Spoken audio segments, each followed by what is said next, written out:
चल रहे हैं और लाइव क्लासेस में कौन कौन जुड़ा हुआ है एक बार थोड़ा सा चेक कर लेते हैं हम, ये ताकि नाम हमारे दिमाग में रहे कि कौन कौन रेगुलर क्लासेस में है। ओके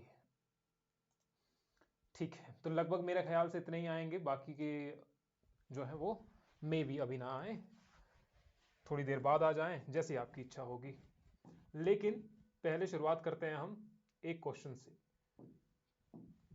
देखो आप क्या लिख सकते हो इस क्वेश्चन में, क्योंकि कल हमने वो पढ़ा था, ठीक है, कल ही हमने पढ़ा था वो। यहां पर हम लैपटॉप है तो हम साथ साथ में देख रहे हैं, इसीलिए मैंने कहा था कि प्रीलिम और mains. So the question is, English में पहले लिख रहे हैं, what do you mean by nation state and how it is different from. I hope कि इंग्लिश में भी हिंदी में भी समझ आ गया होगा आपको, how it is different from, कहीं तो इसमें मच्छर है बैठा हुआ, how it is different from state nation.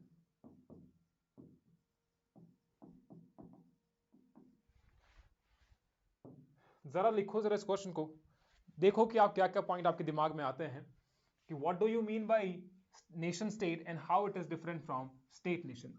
कल हमने बात की थी इस टॉपिक पर, बेसिक से हमने कल बात की थी, बेसिक से कि भैया इसका अर्थ क्या होता है, क्या मतलब होता है इसका, ठीक है। तो कल हमने इसकी शुरुआत की थी। आप बताओ कि what do you mean by nation state. पहले क्या करना है इस क्वेश्चन में, थोड़ा सा आपको खाका दे देता हूं मैं। पहले लिखना है आपको यहां पर इंट्रोडक्शन, ठीक है। इंट्रोडक्शन जो है वो लगभग आपका 2 लाइन का होगा, ठीक है, 2 या 3 लाइन आप समझ लो, 2 या 3 लाइन्स। और वो 2 या 3 लाइन आपकी मैच होनी चाहिए इससे, नेशन स्टेट से और स्टेट नेशन से, दोनों इसमें जिक्र आना चाहिए। फिर उसके बाद हम बॉडी पर आएंगे, जहां पर आप जिक्र करेंगे नेशन स्टेट की और साथ ही साथ में स्टेट नेशन की। तो पहले क्या बात कर रहे हैं, जो आपकी इच्छा होगी। जैसे यहां पर जो क्वेश्चन है इट इज नेशन स्टेट, तो शुरुआत आपसे यहां से कर लो। चाहे बॉडी में लिखेंगे यहां पर आपके what do you mean by, लिखो आप उतने में नेशन स्टेट। नेशन स्टेट से आखिरकार क्या अभिप्राय है, राष्ट्र राज्य से, नेशन स्टेट। हम हिंदी में नहीं लिख रहे हैं क्योंकि आपको समझ में आ ही गया होगा। पहला हिस्सा ये होगा बॉडी का, दूसरा हिस्सा होगा कि ये किस तरीके से डिफरेंट है फ्रॉम स्टेट नेशन, ठीक है। दूसरा पॉइंट आप ये लिखेंगे, then you will conclude, then you will conclude. क्योंकि आपको कहा गया है, डिस्कस वगैरह कुछ तो नहीं कहा गया, लेकिन फिर भी you will conclude. State nation किस पर फोकस करता है और नेशन स्टेट किस पर फोकस करता है, 2 लाइन का आपका ये कंक्लूजन होगा, 2 lines of the for the conclusion. तो हमने क्या समझा, कल की क्लास में हमने यहां समझा था, इसीलिए मैंने कहा था कि जब तक आप रेगुलर नहीं होंगे क्लासेस में, दिमाग के ऊपर से चला जाएगा। एक क्लास भी मिस होती है दिमाग के ऊपर से कहानी, क्योंकि कल आपने ये पढ़ा, अब इसी के ऊपर मेंस क्वेश्चन। कल तो आपने सोच लिया था कि भैया चलो ये तो इजी है, चलो कहानी सिंपल सी है, हमें समझ में आ गई है। लेकिन इसी के ऊपर आपको अगर आप मेंस का क्वेश्चन लिखने को मिले तो फिर आप क्या लिखेंगे, अब पेन चलाना है आपने, अपने साथ गद्दारी नहीं करनी है। सीधा सा पहला रूल है प्रिपरेशन का, गद्दारी इन द सेंस कि आप दिमाग में सोचें कि हाँ मैंने तो लिख दिया है, मुझे आ जाता है, ये सब चीजें हैं। जब तक आप उससे पेन से नहीं लिख पाते हैं, इसका मतलब आप गद्दारी कर रहे हो अपने साथ में ही। तो पेन चलाओ, बेशक आपके दिमाग में वर्ड्स नहीं आ रहे होंगे, कोई बात नहीं, हिंदी में आ रहे हैं ही, इंग्लिश में आ रहे हैं, मिक्स आ रहा है सब कुछ, वो कह रहा है, वो कह रहे हैं हम, मिक्स आ रहा है उसको लिख दो, लेकिन लिखो जो भी दिमाग में आ रहा है। इसका मतलब आपने वो रिवीजन किया होगा पिछले कल का जो हमने पढ़ा था। तो एक बार कोशिश करो, जिसका लिख लिया जाएगा वो एक बार हाथ उठा दे या ऐसा कह दे कि हमने वो लिख लिया है, ठीक है। जिसको नहीं भी पता लग रहा होगा वो भी हमें बता देना है। लेकिन प्रिपरेशन की ये शुरुआत है, जहां पर हमने पिछले कल टॉपिक पढ़ा था, आज उसके बारे में मेंस क्वेश्चन भी है। And the second question will be of the quasi federal system. वो क्या होता है, आज की क्लास में आपको सब कुछ पता लग जाएगा उसके बारे में भी, लेकिन कहानी पहले यहां से। तो हम आपको दे रहे हैं 2 से 3 मिनट, आप एक खाका बना लो कि इसमें क्या पॉइंट डालेंगे आप, नेशन स्टेट का मतलब क्या होता है और स्टेट नेशन का मतलब क्या होता है, उसके एग्जाम्पल देने हैं आपको। एक दो पॉइंट दे दो, तीसरे वाले में सब पॉइंट में आप एग्जाम्पल दे दो उसके। ठीक है, स्टार्ट। इसने पहले से लिखना भी शुरू कर दिया होगा, दैट इज गुड। अगर अभी कर रहे हैं, अगर आप क्लास छोड़ के जाना चाहते हैं कि वह नहीं नहीं यहाँ तो अब मेंस के क्वेश्चन लिखने की बात आ गई है, हम तो नहीं लिख पाएंगे, तो भागेगा तो मत ही, क्योंकि प्रिपरेशन का हिस्सा है, तो भागना तो आपके नसीब में तो होना ही नहीं चाहिए, है ना, कि आप भागें इससे, तो वो तो करना ही नहीं है। लिखो, पेन आपके पास है, पेन कॉपी है, जो भी है आपके पास। तो इससे क्या समझते हैं आप, राष्ट्र ये राज्य था, आप राष्ट्र राज्य से क्या समझते हैं, और ये राज्य राष्ट्र से किस तरीके से डिफरेंट है, भिन्न है, तो आपको इसके ऊपर बताना है। इंट्रोडक्शन 2 लाइंस की, बॉडी पार्ट लिखो, फिर कंक्लूजन लिखो। अभी शुरुआत है आपकी आंसर राइटिंग की, शुरुआत जितनी खराब हो सकती है उतनी खराब कर लो। बेशक आपको कुछ दिमाग में नहीं आ रहा है, हो सक पॉसिबिलिटी है, हम ये लिख करके आपको देंगे आज की क्लास में कि अगर आपने ये आंसर लिख लिया तो इसके बाद का जो आंसर लिखेंगे वो उससे रिफाइंड होगा, यानी कि वो प्लस हो जाएगा, इसके बाद फिर प्लस हो जाएगा, इस तरीके से प्लस प्लस होते रहेंगे। लेकिन आज की क्लास में आपने क्या कर दिया, दिमाग में ही सोचा कि नहीं नहीं नहीं नहीं चलो कर लेंगे, तो माइनस में है, ये माइनस, ये माइनस, ये माइनस। चाहे आप बाद में लिख लो तो आपके पास एक ही प्लस होगा, लेकिन बाकी जो स्टूडेंट हैं उनके पास 3 प्लस होंगे, इसका मतलब वो आगे ही जाएंगे ना, तो 1 प्लस 1 प्लस 1 3 ही हो जाएंगे आगे, तो उसके पास 3 फल हैं, आपके पास एक ही फल है, लेकिन ये माइनस भी तो है, आपको पता भी तो नहीं चलेगा कि आप गलतियां कहां कर रहे हैं। ठीक है, लिख लिया होगा, थोड़े बहुत पॉइंट्स मेंशन आ रहे हैं, दिमाग में आ रहे हैं, क्या क्या पॉइंट्स आ रहे हैं।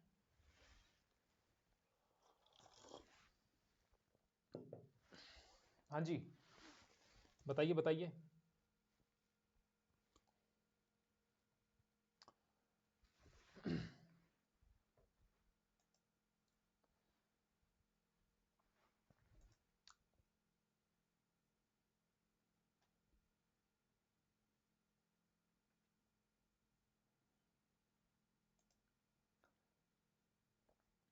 बताइए बताइए, हो सकता है कुछ तो पॉइंट आया होगा।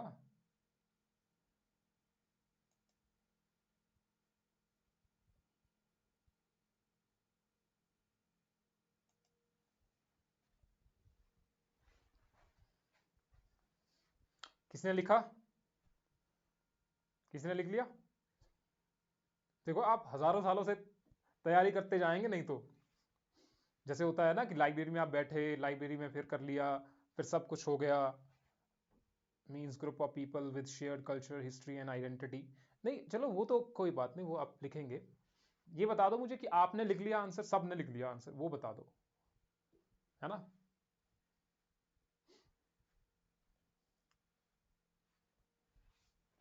बताइए।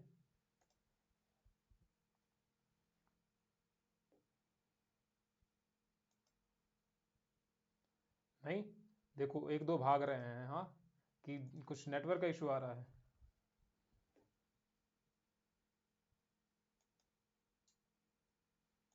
लिख लिया हाँ ना तो कह दो, नहीं लिखा तब भी तो कह दो, अब तो टाइम हो गया, अब कहानी है खत्म, अब बताते हैं हम, है ना। आई होप कि आपने लिख लिया होगा। आधा सा याद आ रहा है, आधा सा याद आ रहा है, कोई बात नहीं। देखो अगर आप आधा भी लिख रहे हैं, जितना लिख रहे हैं उतना काफी है। मेन मकसद है आपसे लिखवाना, मेन मकसद हमारा वही है। मेन मकसद ये नहीं है कि आप कितना अच्छा लिखेंगे कितना बुरा लिखेंगे, वो कंसेप्ट नहीं है। Concept is to write, pen चलाना, पेन से चलाएंगे तो दिमाग चलेगा, ठीक है। ये पेन जब चलाएंगे तो आपका जो दिमाग है वो भी तो चलेगा ना,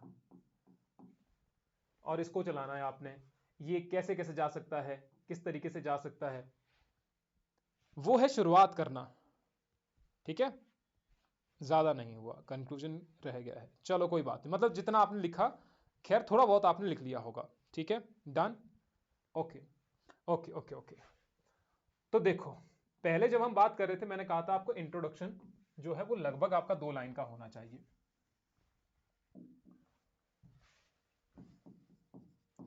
अब इंट्रोडक्शन में आपने 2 लाइन में, मुझे नहीं पता आपने क्या लिखा होगा, आप लिखो कि ये जो स्टेट नेशन है ये होता क्या है, या नेशन स्टेट।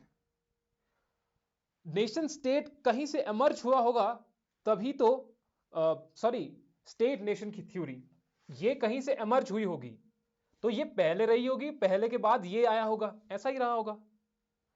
तो अगर मैं इसको ऐसा कहूं, मान लीजिए कोई भी क्वेश्चन इस तरीके का आता है जहां पर एक नई चीज एमर्ज होती है फ्रॉम द ओल्ड सिस्टम, तो आप वहां पर लिख सकते हैं कि traditionally a nation state is a country where people share common language, religion, या फिर आपका कल्चर, वो सब चीजें। तो आपकी पहली लाइन वो वाली हो जाएगी, या हिंदी में मैं लिखूं पारंपरिक तरीके से,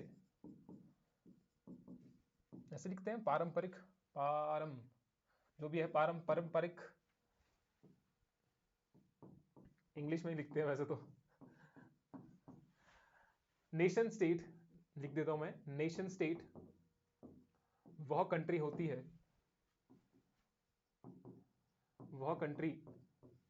है जहां पर समान धर्म, भाषा, और क्या लिख सकते हैं, और कल्चर और संस्कृति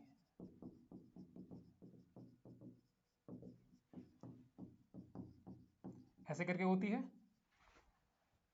किंतु वर्तमान समय में ये होना बहुत कहीं कहीं रेयर है, तो ये चीज हमें ज्यादातर दिखती नहीं है। इसके कारण क्या हुआ, ये आपको लग रहा है 3-4 लाइन होगी, लेकिन 3 लाइन नहीं है। इसके कारण स्टेट नेशन का जो कंसेप्ट है वो आता है। अब यहां पर जो लिखा है उस पर आप मत जाओ, क्योंकि मैंने जल्द जल्द लिखा हुआ है। तो ये होगी आपकी 2 लाइन की इंट्रोडक्शन। हमने क्या कहा, कोई भी ऐसा क्वेश्चन जहां पर एक ओल्ड थ्योरी हो और एक नई थ्योरी हो, तो आप कह सकते हैं कि पुरानी वाली जो थ्योरी है वो उसमें कुछ दम नहीं था, नई जो थ्योरीज थी उनकी जरूरत पड़ गई। तो आपने क्या कर दिया, सभी क्वेश्चन में जैसे भी आपके क्वेश्चन हो तो एक प्लस पॉइंट हो गया आपके पास। जैसा भी आपके पास क्वेश्चन आए कि भैया पुराने टाइम में जो ये हमारे पास नेशन स्टेट की थ्योरी थी, वहां पर एक ऐसी कंट्री जहां पर समान धर्म होना चाहिए, संस्कृति होनी चाहिए, भाषा हो, तो वो हो, उसे हम कहते हैं नेशन स्टेट। लेकिन आज के वर्तमान समय में ऐसा होना वो थोड़ा मुश्किल लगता है, और इस कारण एक नई जो थ्योरी थी दैट इज स्टेट नेशन, या फिर स्टेट नेशन वाला जो है उसका उदय होता है। अब आपने बता दिया, यहां पर दे दिया, हेडिंग दे दिया आपने, what do you mean by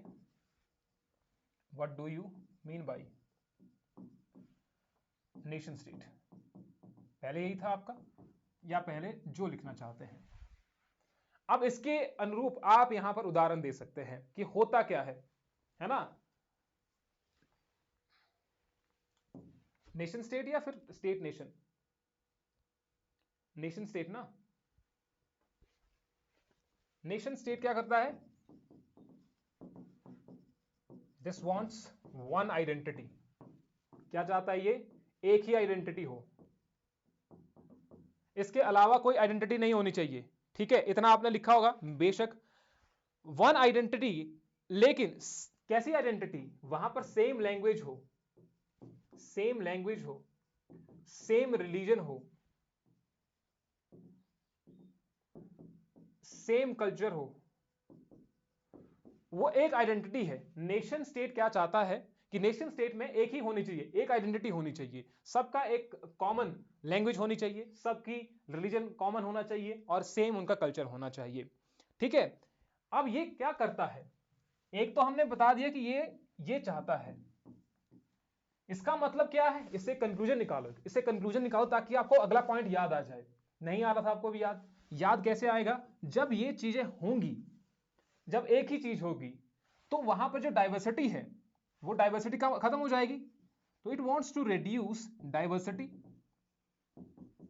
यही तो है ना, जहां पर अलग अलग धर्म हो, अलग कल्चर हो, अलग भाषा हो, संस्कृति हो, तो वो क्या चाहता है कि वहां पर जो डाइवर्सिटी है वो हमें दिखती है, लेकिन ये जो नेशन स्टेट की थ्योरी है वो कॉमन लैंग्वेज या सेम रिलीजन या सेम कल्चर की बात करता है, hence it want to reduce this diversity. ये तो ये करना ही चाहता है, और जितना भी है, और ये डाइवर्सिटी किसके रूप में, और ये चाह रहा है कि ये सारे के सारे फॉलो करे एक मेजोरिटी कल्चर को, एक मेजोरिटी कल्चर को फॉलो किया जाए। अगर आप इस्लामिक देश में है तो आपको इस्लाम मानना पड़ेगा। वो चाह रहा है कि कोई वहां पर हिंदू ना रहे, आपको मानना ही पड़ेगा जब आपने इस्लामीकरण उसका कर दिया कि वह इस्लामिक देश है ये। तो वो चाह रहा है आपसे वहां की डाइवर्सिटी खत्म करना, एक लैंग्वेज, एक भाषा, एक धर्म को अपनाना, और उस मेजोरिटी कल्चर को अपनाना कि हम मेजोरिटी जो लोग हैं वही यहाँ की भाषा है। कन्नड़ा है तो आपको कन्नड़ा में ही बोलना पड़ेगा, आप किसी और भाषा का प्रयोग नहीं कर सकते हैं। तो वो तो हो गया आपका ये वाले पॉइंट्स। कुछ एक और पॉइंट्स आप इसमें ऐड करना चाह रहे हैं, एग्जाम्पल आपने दे दो, यहां पर तीसरा पॉइंट दे दो, क्योंकि उतना तो आप लिख भी नहीं पाएंगे। एग्जाम्पल दे दो, for example we have some European countries और द इस्लामिक कंट्रीज, आप उसका भी एग्जाम्पल दे सकते हो। तो एक तो हमारे पास ये किस्सा हो गया नेशन स्टेट का, लेकिन इसके अलावा हमारे पास स्टेट नेशन भी तो है। इसके अलावा हमारे पास ये स्टेट नेशन वाली भी थ्योरी है। हमें क्या करना है, दोनों के बीच में डिफरेंस करना है। तो एक डिफरेंस तो हमारे पास यहां पर आ गया कि जहां पर आपने इंट्रोडक्शन दे दिया, आई होप कि you are understanding this concept. जहां पर आपने इंट्रोडक्शन दे दिया, ठीक है, क्वेश्चन ये था हमारा, आपने दिया ये वाला 2 लाइन का इंट्रोडक्शन, फिर आप आगे बॉडी वाले पार्ट में जहां पर आपने नेशन स्टेट के बारे में बताया। अब हम बताएंगे स्टेट नेशन के बारे में, ठीक है। तो स्टेट नेशन क्या चाहता है कि फॉलो डिफरेंट रिलीजन। आप डिफरेंट रिलीजन की बात करते हैं, डिफरेंट भाषा की बात करते हैं, कल्चर की बात करते हैं। This allows, state nation theory allows people to follow different theory, different culture, different languages, different religions, region की भी बात कर सकते हैं इसमें। तो this allows different means this reflect diversity. What? This reflect diversity. वहीं के पॉइंट यही था, डाइवर्सिटी हमने यहां पर भी कहा, लेकिन यहां पर आपने कहा रिफ्लेक्ट, दिस रिफ्लेक्ट डाइवर्सिटी। पहले क्या कर रहा था, दिस रिड्यूस्ड डाइवर्सिटी, मतलब से आपकी मल्टीपल आइडेंटिटी भी हो सकती है, मल्टीपल आइडेंटिटी। अब देखो मेंस में आप किस तरीके से क्वेश्चन लिखोगे, ये वहां की कहानी है। आपकी राइटिंग अच्छी होगी, यहां पर तो उतनी राइटिंग नहीं बन पाती है, आप अपनी राइटिंग को अच्छी बना लीजिएगा, ठीक है। हाँ, यूनिटी इन डाइवर्सिटी यहां पर कह रहे हैं, आप यहां पर पॉइंट बता सकते हैं। यूनिटी इन डाइवर्सिटी का कंसेप्ट वो भी आता है आपका स्टेट नेशन वाली थ्योरी में। और कुछ बताओ जरा मुझे। हाँ, और साथ ही साथ में स्टेट नेशन में the people will feel proud of their community identity. जो उनकी आइडेंटिटी है, हम मुस्लिम है, मुस्लिम धर्म में उनको प्राउड है, हिंदू है तो हिंदू धर्म पे आपको प्राउड है। जो डिफरेंट डिफरेंट कम्युनिटी है, people will feel proud about their community, feeling of, जो प्राउड फीलिंग है about their, proud feeling about their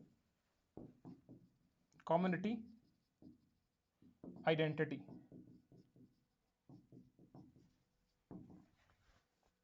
तो मुझे पेन मंगवाना पड़ेगा क्योंकि ये पेन आगे से गया, इसका काम हो गया, ठीक है। And you can give the example, और भी आप लिख सकते हैं अगर आपने लिखा होगा। You can give example of India, how Muslim, Hindu, Sikh, किस तरीके से भारत में हम एक तरीके से रहते हैं, ठीक है। मैनी लैंग्वेजेस हैं, लेकिन they all follow the Indian constitution. अच्छा, इस तरीके से आप लिख लो। अब ये खत्म हो गई कहानी आपकी, 2 लाइन का इंट्रोडक्शन, फिर आपका ये वाला किस्सा, फिर आपका ये वाला किस्सा, और फिर आ गया आपका conclusion. What is the conclusion? हाँ, what is the conclusion? 1-2 line का अगर देना चाहते हैं तो दे दीजिएगा। तो हम कह सकते हैं कि state nation focuses on unity in diversity, unity in diversity, while state nation, while nation state focuses on किसके ऊपर? रिड्यूसिंग द डाइवर्सिटी और सेमनेस, सेमनेस भी कह सकते हैं आप, सेमनेस कहते हैं, सेमनेस भी होता है ना, हाँ सेमनेस होता है शब्द। To build unity focuses on sameness और नेशन स्टेट बिल्ड सेमनेस, कि सब व्यक्ति जो है वो सेम होने चाहिए, common identity based on shared values. हाँ ये भी आप लिख सकते हैं, ठीक है, तो इस तरीके से आप लिख सकते हैं।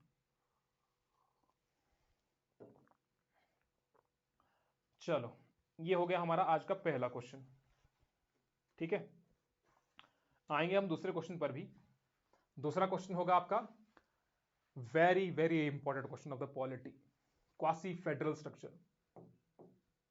क्वासी फेडरल स्ट्रक्चर, पहली कहानी तो फेडरल स्ट्रक्चर क्या होता है और फेडरलिज्म क्या होता है वो अलग कहानी है, हम वहां पर भी आएंगे, लेकिन दैट इज डिफरेंट।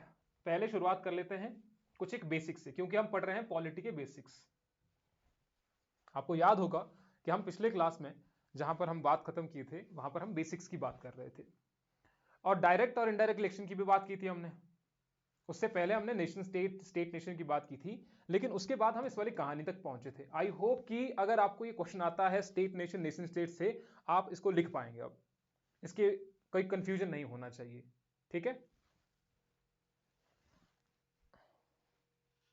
क्या कह रहे हैं वो, 2 लाइनें तो आपको 4 लाइनें बनानी है ना, वही मेंस की कहानी है, जहां पर आप 2 लाइनों को 4-5 लाइन में लिख देते हैं, क्योंकि इसमें कुछ और तो है नहीं, इसमें और कुछ नहीं है, ठीक है।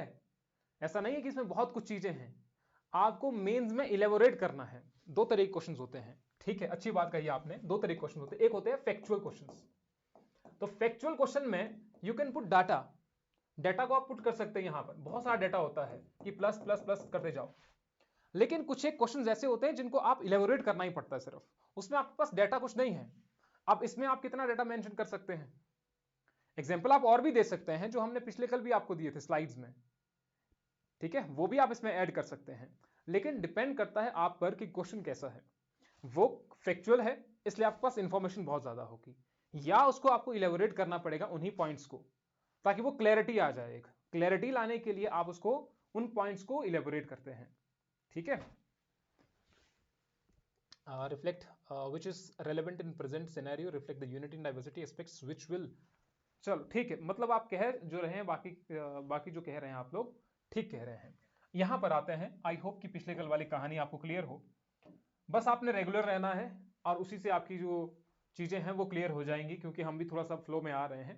फ्लो में आने के लिए समय लगता है थोड़ा सा, क्योंकि अभी कुछ टाइम से क्लासेस तो ऑफ थी, क्लासेस इन द सेंस जब अलाइड का मेंस आया तो उसके बाद क्लासेस थोड़ी सी गैप में थी, और लाइड होने से सॉरी एचएस का जब हुआ था तो उसके बाद थोड़ा सा गैप था, तो अब थोड़ा सा फ्लो में आने दीजिए, जब थोड़ा और फ्लो में आ जाएंगे तो फिर आपको और नई कहानी पता चलेगी, है ना।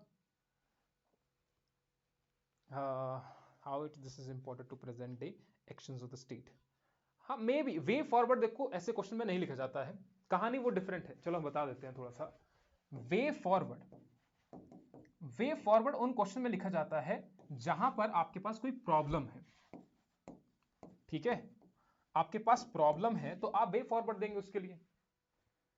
दोनों में डिफरेंस है, यहां गलती कर जाते हैं स्टूडेंट कि कंक्लूजन और वे फॉरवर्ड में दोनों में डिफरेंस है। कंक्लूजन मींस टू कंक्लूड, कितनी सारी बातचीत हमने की, हमने ऊपर डिस्कस कर दिया, ठीक है, तो डिस्कस करके आपने वो नीचे कंक्लूड भी कर दिया, discuss the features of the Indian constitution, ठीक है, वो आपको क्वेश्चन दे दिया कि आपको वो डिस्कस करना है। हम आपस में डिस्कशन कर रहे हैं, लेकिन लास्ट में हमने वो कंक्लूड भी कर दिया, इतनी सारी हमारी बातचीत हुई, उस बातचीत को, ये क्वेश्चन जो होते हैं मेंस के, इनको समझने के लिए आपको ऐसा कुछ नहीं है बहुत रट्टा मारने की जरूरत है, नहीं, आप लॉजिकली सोचो। आप और मैं बातचीत कर रहे हैं, डिस्कस कर रहे हैं किसी टॉपिक पर, तो उस टॉपिक को हम अब लास्ट में जाकर के कंक्लूड भी करेंगे, है ना। पहले आप उस, मान लीजिए कोई भी है, discuss the features of the Indian constitution, ये हमारे पास क्वेश्चन है, तो आपने बता दिया ऊपर कि भैया किस बारे में ये डिस्कशन है, इंट्रोडक्शन हो गया वही, अब आप उसके बारे में बता रहे हैं, ठीक है, अब आप उसके बारे में बता रहे हैं, देन लास्ट में आप उसको कंक्लूड कर रहे हैं, कि भैया ये थी हमारी स्टोरी। नाउ जब आप आएंगे वे फॉरवर्ड में, यू हैव प्रॉब्लम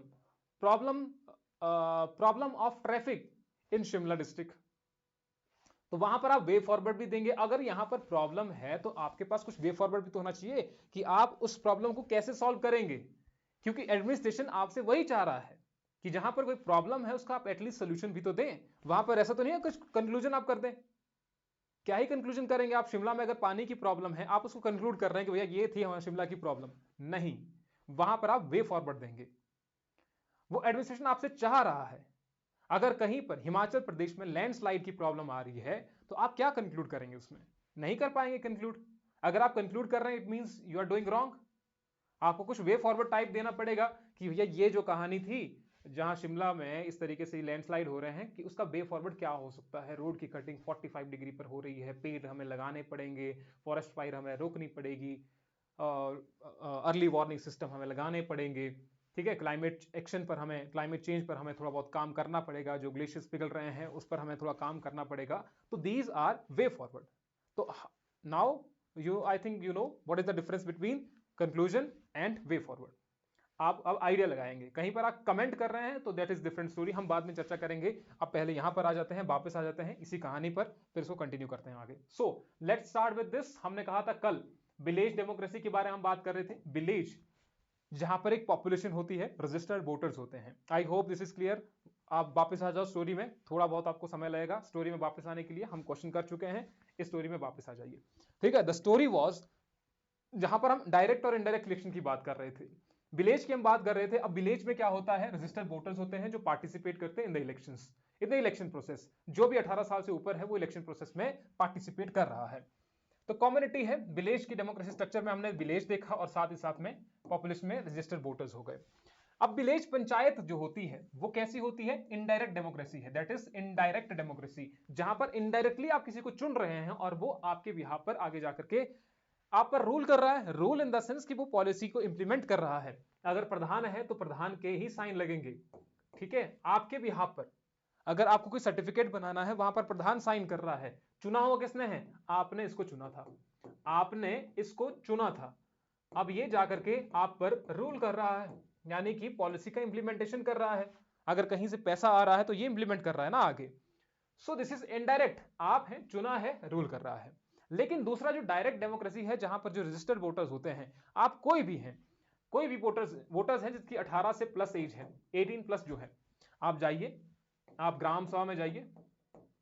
अब ग्राम सभा में आपके डिसीजन भी जो है, आपकी जो वैल्यू है वो मतों की वैल्यू, आपके कितने मत हैं, एक वैल्यू है तो एक वोट की वैल्यू है उस वक्त। लेकिन यहां पर नहीं है। प्रधान जो पंच है, प्रधान और पंच जो है उनकी ही वैल्यू है, सिर्फ उनके वोट की वैल्यू है। यहां पर आपके वोट की भी वैल्यू है। अगर आप कुछ कह रहे हैं आप भी यहां पर डिसीजन ले सकते हैं। तो अगर हम लोएस्ट स्ट्रेटा में देखें of the society of the community, we have this democracy, direct democracy, जहां पर all the registered voters will participate in the election process. Clear है? एक कहानी हमने कल यहां पर खत्म की थी। तो इलेक्शन हमने देखा था एक डायरेक्ट इलेक्शन से, जहां पर अपना रिप्रेजेंटेटिव हम चुन रहे हैं, जैसे कि MP sorry member of the parliament, ये तो नहीं, उसके बाद आएगा एमएलए हो गया, विलेज पंचायत हो गई, म्युनिसिपैलिटी हो गई, म्युनिसिपल कॉर्पोरेशन हो गए, या फिर इनडायरेक्ट इलेक्शंस हो गए। अच्छा ये तो इसी में ही आएगा ना, this member of the parliament. Indirect election में क्या होगा? Not directly elect their representative, जहां पर आप अपना रिप्रेजेंटेटिव जो है वो डायरेक्टली इलेक्ट नहीं करेंगे। राज्यसभा के मेंबर्स हो गए, यहां पर लोकसभा के लिए हम डायरेक्टली वोट देते हैं। हिमाचल प्रदेश में जब इलेक्शंस हुए हाल ही में, तो आपने लोकसभा के लिए वोट दिए, ना कि राज्यसभा के लिए वोट दिए, ठीक है। यहां पर 4 सीट से, यहां पर 3 सीट से, तो आपने इसके लिए वोट नहीं दिए थे, आपने वोट दिए लोकसभा के लिए। लोकसभा की सीट्स हैं जहां पर आपने कंगना रनौत को जिता दिया मंडी से, ठीक है, कंगना रनौत को मंडी से जिता दिया। तो विक्रमादित्य और कंगना रनौत के बीच में मुकाबला था, तो लोकसभा में पहुंची कंगना रनौत, तो आपने इसके लिए वोट दिए। लेकिन जब राज्यसभा के वोट थे तो यहां पर बहुत हेराफेरी हुई, लेकिन उस हेराफेरी में आप लोग तो शामिल नहीं थे, उसमें तो एमएलए ही शामिल थे। तो इसका मतलब जिनको हमने वोट दिया था वो किसी और को आगे वोट दे रहे हैं इनडायरेक्टली। सो राज्यसभा के वोट वो वैसे होते हैं, इनडायरेक्ट तरीके से होते हैं, आप उसमें पार्टिसिपेट नहीं करते हैं, आपके चुने हुए जो प्रतिनिधि हैं वो उसमें पार्टिसिपेट करते हैं। तो इनडायरेक्ट इलेक्शन जो होते हैं, ये वाले जो इनडायरेक्ट इलेक्शंस होते हैं, चाहे वो राज्यसभा के हो, चाहे वो प्रेसिडेंट के हो, वाइस प्रेसिडेंट के हो, ठीक है, वो उसमें पार्टिसिपेट करते हैं। MLA is elected through direct elections by the public, and यही बाद में जाकर के इनको वोट भी देंगे, आगे इनकी वैल्यू होगी। Now we have methods of the elections. Election तो हमने करवा दिए, लेकिन उसके मेथड्स क्या क्या हो सकते हैं, इसी में हम देखते हैं सिंगल ट्रांसफरेबल वोट सिस्टम और प्रोपोर्शनल रिप्रेजेंटेशन सिस्टम। एक पहला है हमारे पास first past the post system. First past नाम याद रखना है, first past the post system is a type of direct elections. क्या बोला मैंने?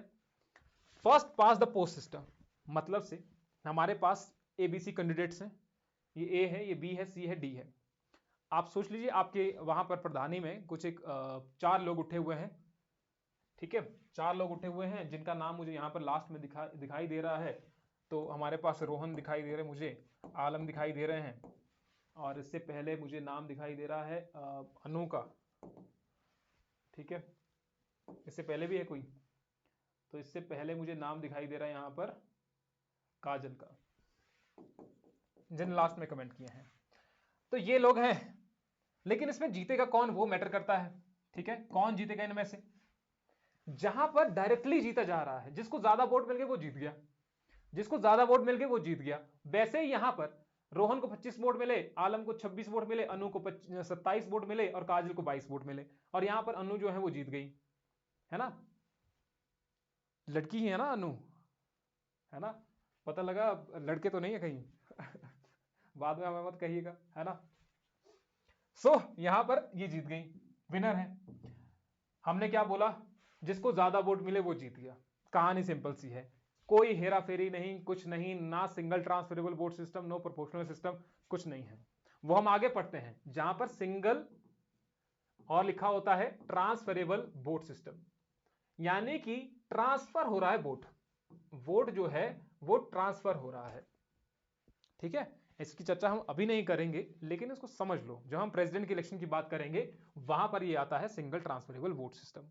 तो पहला क्या है, first past the post system, यानी कि जिसको सबसे ज्यादा वोट मिले वो जीत गया। प्रधानी में भी ऐसा ही होता है, प्रधानी के इलेक्शन में जिसको ज्यादा वोट मिले वो जीत गया, बाकियों कितने वोट मिले उस चीज का कोई फर्क नहीं है। मान लीजिए 25 लोगों ने इनको वोट दिया रोहन को, अब उनके वोट की कोई वैल्यू नहीं है, उन 26 लोगों के वोट की वैल्यू भी नहीं है, उन 22 लोगों के वोट की वैल्यू नहीं है।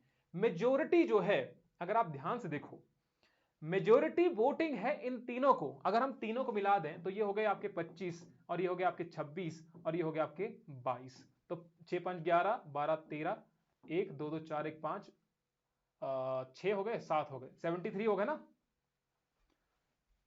तो 73, 6 5 11 12 13, तो 73 लोग मेजोरिटी में हैं। आप सोचिए, इस चीज को ध्यान से समझो, क्योंकि ये मेंस की कहानी है, मेंस की कहानी भी साथ में ही है। ये देखो नाउ 73 लोग ये इनको बनाना नहीं चाह रहे थे, ठीक है, इनको बनाना नहीं चाह रहे थे, लेकिन इनको 27 वोट मिले इनमें से, तो ये जीत गए। अब आप सोचिए 73 वोट्स की वैल्यू नहीं है, 27 वोट की वैल्यू है, समझ रहे थोड़ा सा, है ना। हाँ ठीक है, इसको ध्यान से समझो बस, क्योंकि ये किस में आएगा, मेंस में, कि first past the post system, first past the post system में जो मेजोरिटी वोटिंग होती है उनकी कोई वैल्यू ही नहीं रह जाती है। तो इसके लिए क्या किया जा सकता है कि प्रोपोर्शनल रिप्रेजेंटेशन लाया जाए, या फिर सिंगल ट्रांसफरेबल वोट सिस्टम, जो उसी का ही सब पार्ट है, सिंगल ट्रांसफरेबल वोट सिस्टम का ही है।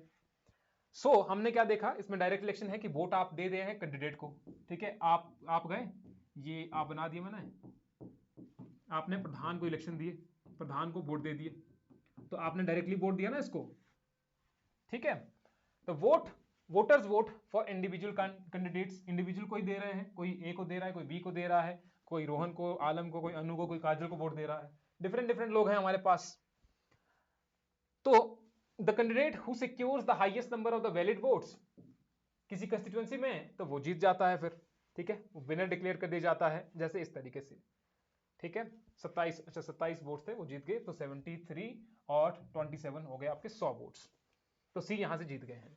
बेनिफिट्स, क्या बेनिफिट्स हैं, इसमें कोई पंगा नहीं है, इजी टू अंडरस्टैंड है। ये मेंस का कंसेप्ट है कि first past the post system, जिसको ज्यादा वोट मिले वो जीत गया, ये इजी है। आपको भी समझ आ गया कि जिसको ज्यादा वोट मिले वो जीत गया। लेकिन साथ ही साथ में less time and resource consuming, बहुत कम समय लगेगा, कुछ हमें करने की जरूरत नहीं है, पहली बारी में डिक्लेयर कर दो भैया ये जीत गया। Leads to political stability by favouring large parties in producing single party majority, तो स्थिर सरकार बनाने की संभावना पड़ती है यहां से, क्योंकि बहुत आसान है, कम समय लगेगा, जो जीत गया वो जीत गया। कांग्रेस जीती जीती, बीजेपी जीती जीती, आम आदमी पार्टी जीती जीती, पता लग गया हमें। ठीक है, तो इससे हमें पॉलिटिकल स्टेबिलिटी भी देखने को मिलती है। लेकिन इसकी कुछ लिमिटेशन है, दैट इज इंपॉर्टेंट। लिमिटेशन क्या है? कैंडिडेट में win even with less 30 to 40% vote share, यही तो हमने देखा ना यहां पर। कैंडिडेट में विन, लेकिन उसको मेजोरिटी वोट नहीं मिले हैं, 73 वोट तो नहीं मिले ना उसको मिले हैं 27 वोट, लेकिन वो फिर भी जीत गया। तो दिस इज द लिमिटेशन, कि अगर उसके मेजोरिटी वोट भी नहीं मिल रहा है तब भी वो जीत रहा है। ठीक है, now this votes for the losing candidates don't contribute to representation. अब जो हार गए हैं, जो ये वोट हार गए थे, इनके तो कहीं कंट्रीब्यूट भी नहीं हो रहा, कंट्रीब्यूशन कुछ नहीं हो रहा है इनका। And encourage identity politics. Identity politics का मतलब है, इससे क्या हो सकता है, इस वाले से, क्योंकि लोग ऐसा चाहेंगे कि ये व्यक्ति मुझे वोट दे दे। ठीक है, आप अपने धर्म के लोगों को कहेंगे हमें वोट दे दो, हिंदुओं कहेंगे हिंदुओं को वोट दो, मुस्लिम कहेगा मुस्लिम को वोट दो, राजपूत कहेंगे राजपूतों को वोट दो, और ब्राह्मण कहेंगे ब्राह्मणों को वोट दो, शेड्यूल कास्ट वाले कहेंगे शेड्यूल कास्ट को वोट दो। तो यहां से क्या हो जाएगा, identity politics will gate stronger. जहां पर first past the post system होगा, तो लोग यही चाहेंगे कि अपने धर्म के लोग, अपने कास्ट के लोग हमें वोट दे दे, क्योंकि हमारी जाति के लोग हमें ही वोट देंगे तो हम जीत जाएंगे। इसमें कोई ट्रांसफर तो होगा नहीं, चाहे वो कम ही क्यों ना हो, चाहे वो कम ही क्यों ना हो, तो वो कहेंगे कि हमको वोट दे दो। जैसे कि हिमाचल प्रदेश में there is a party named, what is the name of the party, Swarna Swarna क्या नाम है, कुछ ऐसा नाम है ना। तो उनका मानना यह है कि जो वोट लिए जाएंगे तो वो किससे लिए जाएंगे, राजपूतों से, कि राजपूतों का जो शेयर है वो बहुत ज्यादा है। ऑब्वियस सी बात है, वो बहुत ज्यादा है। आप सोचिएगा इस चीज को, आपने अब दिमाग पे दिल पे कुछ नहीं लेना है। व्हेन यू आर स्टूडेंट, आपको स्टूडेंट के नजरिए से देखना है। जब आप प्रिपेयर कर रहे हैं एग्जाम के लिए, आप उसके पॉजिटिव भी देखो, आप उसके नेगेटिव भी देखो। अगर आप कोई ऐसा समाज बनाना भी चाह रहे हैं, फॉर एग्जाम्पल आप ऐसा ऑर्गेनाइजेशन बनाना चाह रहे हैं, अब मुझे ऑर्गेनाइजेशन का नाम नहीं आ रहा है याद, what was the name of the organization, Swarna Samaj कुछ ऐसा ही है, स्वर्ण सभा कुछ तो ऐसा है ना। तो वो ऐसी ऑर्गेनाइजेशन स्टार्टिंग में बनाना चाह रहे थे। There was a huge support from the youth of Himachal Pradesh, हर जगह लोग सड़कों पर उतरे थे। आपने देखा था कि एक हमें ऐसी ऑर्गेनाइजेशन बनानी है जो हितों की रक्षा के लिए बनानी थी। और दैट इज गुड थिंग, कि अगर आप, good thing in the sense कि भैया सारे तो बना ही रहे हैं तो अभी बना ही दो, क्या ही जा रहा है उसमें से। वैसे अगर हर समाज अपने लिए एक एक ऑर्गेनाइजेशन बना रहा है, वो सोसाइटी के लिए तो ठीक नहीं है, क्योंकि उससे तनाव और ज्यादा बढ़ जाता है। अब मान लेते हैं कि वो अपने समाज के लिए एक स्वर्ण आयोग, हाँ, तो अगर वो स्वर्ण आयोग के गठन की मांग कर भी रहे हैं तो उसमें कुछ बुरा नहीं है, क्योंकि बाकियों ने भी तो बना रखे हैं। कई बार मिसयूज होता है, सच में ही होता है, ऐसा नहीं है कि वो नहीं होता है। जब हम एट्रोसिटी एक्ट की बात करते हैं तो उसका मिसयूज भी होता है। अगर आप इसका मानने से इनकार करते हैं तो वो तो फिर गलत बात है ना, इन जनरल कैटेगरी। चलो वो तो ठीक है ना, राजपूत के लिए हम सिर्फ कहना इतना चाह रहे हैं कि अगर मान लीजिए कोई आयोग बनना चाह रहा है किसी के लिए, किसी के फेवर के लिए बनना चाह रहा है, हो सकता है उनके हितों की रक्षा हो जाए, क्या पता कुछ के साथ होता भी हो ऐसा, जहां पर झूठ मूठ के एट्रोसिटी एक्ट लगाए जाते हैं। ये एक रियलिटी है और उस रियलिटी से आपको वाकिफ होना चाहिए। लेकिन ये दिस इज नॉट 100% ट्रू। ये भैया ऐसा नहीं है कि बिल्कुल सच में ही है कि ऐसा ही होता है। There are cases, there are instances कि ये जो चीजें हैं वो रियलिटी में होती हैं। तो अगर मान लीजिए वो ऐसा आयोग बनाना चाह रहे हैं तो कोई बात नहीं, बनाने दीजिए। लेकिन उन्होंने पार्टी का गठन कर दिया तो सारे के सारे यूथ उनसे हट गए कि हम एक पार्टी बनाना चाह रहे हैं। अब उन्होंने फोकस दे दिया जनरल कैटेगरी पर या फिर राजपूतों पर। ज्यादातर आप सुनेंगे तो राजपूतों पर फोकस करते हैं, जहां पर आप यहां जनरल कैटेगरी की बात करते हैं। तो जब उतने राजपूतों की बात करेंगे तो इसका मतलब शेड्यूल कास्ट का जो तबका है वो तो बाहर रह जाएगा उससे। अब इतनी सीट जो है वो रिजर्व सीट है, उनमें से किसको उठाया जाएगा फिर।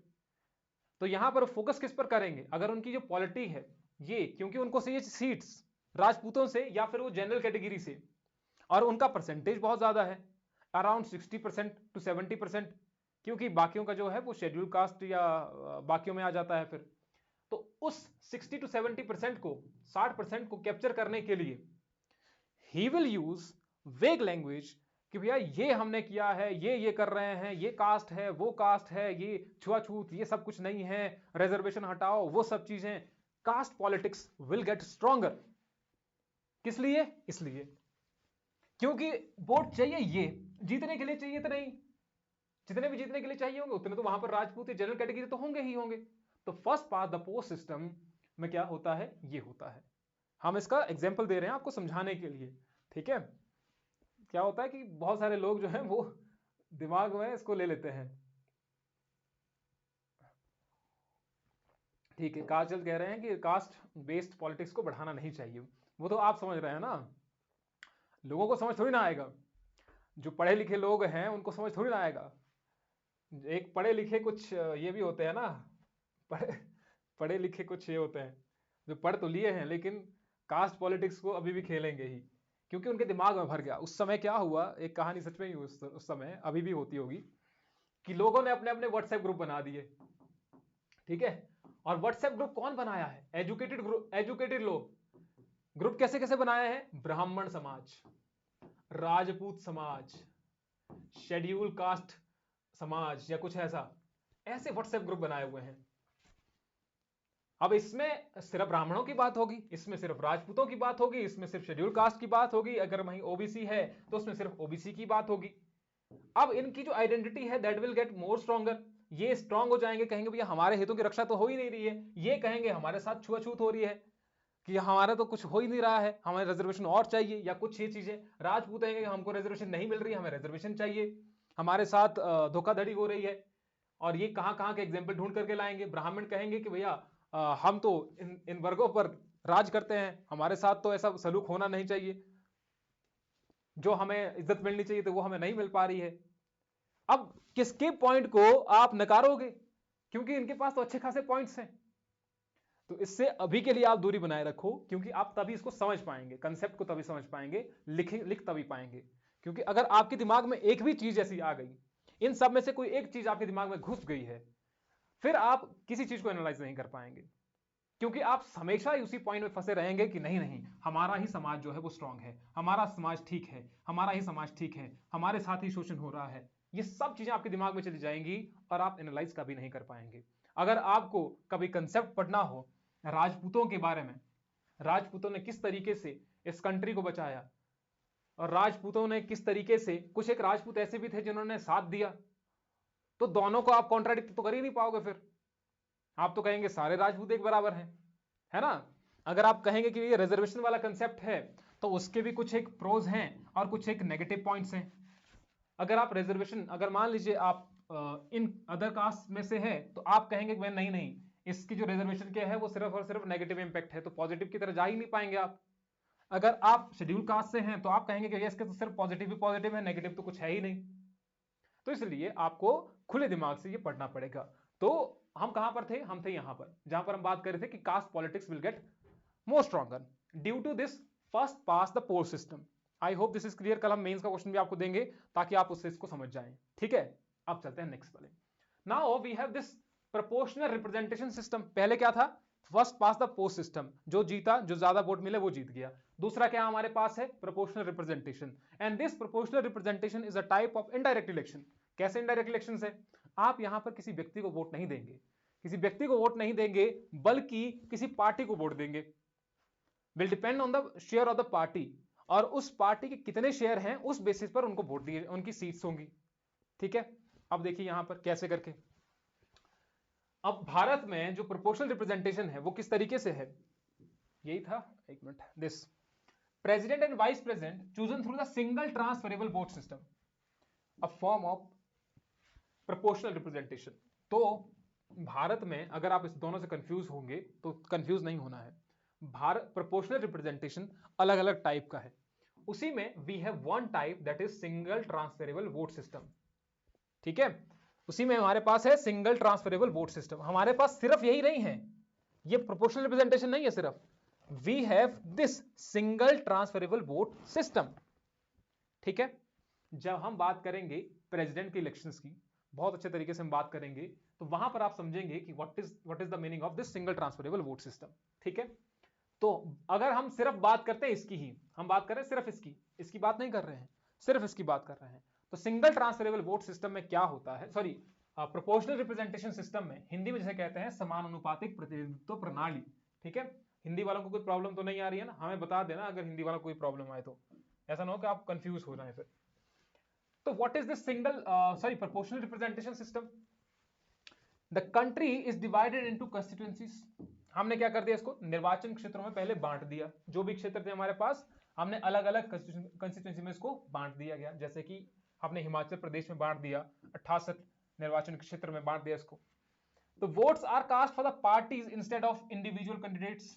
अब क्या किया है, हमने किसी इंडिविजुअल को वोट नहीं दिया है, हमने एमएलए एमपी नहीं बनाने हैं। एमएलए के लिए वोट देंगे वो तो डायरेक्ट सिस्टम हो गया, तो फर्स्ट पास द सिस्टम हो गया, first past the post system हो गया। लेकिन यहां पर हम क्या कर रहे हैं, हम किसी पार्टी को वोट दे रहे हैं। इसीलिए भारत में नहीं होता है ये, भारत में ये प्रोपोर्शनल सिस्टम नहीं होता है, भारत में होता है proportional representation but single transferable vote system. ठीक है, that is the sub type of this, ये वाला। तो प्रोपोर्शनल रिप्रेजेंटेशन में क्या होता है, पार्टीज को आप वोट दे रहे हैं instead of the individual candidate. तो आप व्यक्तिगत उम्मीदवारों को वोट दे रहे हैं, सॉरी आप मतदाता पार्टियों को वोट देते हैं, ना कि व्यक्तिगत उम्मीदवारों को। The parties receive seats in proportion of the percentage of votes they receive. मतलब से कहने का मतलब यह है, हमारे पास एक बीजेपी पार्टी है, बीजेपी पार्टी को 40% वोट शेयर मिला, बीजेपी को 40% वोट शेयर मिला, कांग्रेस को 30% वोट शेयर मिला, समाजवादी पार्टी को 20% वोट शेयर मिला और आम आदमी पार्टी को 10% वोट शेयर मिला।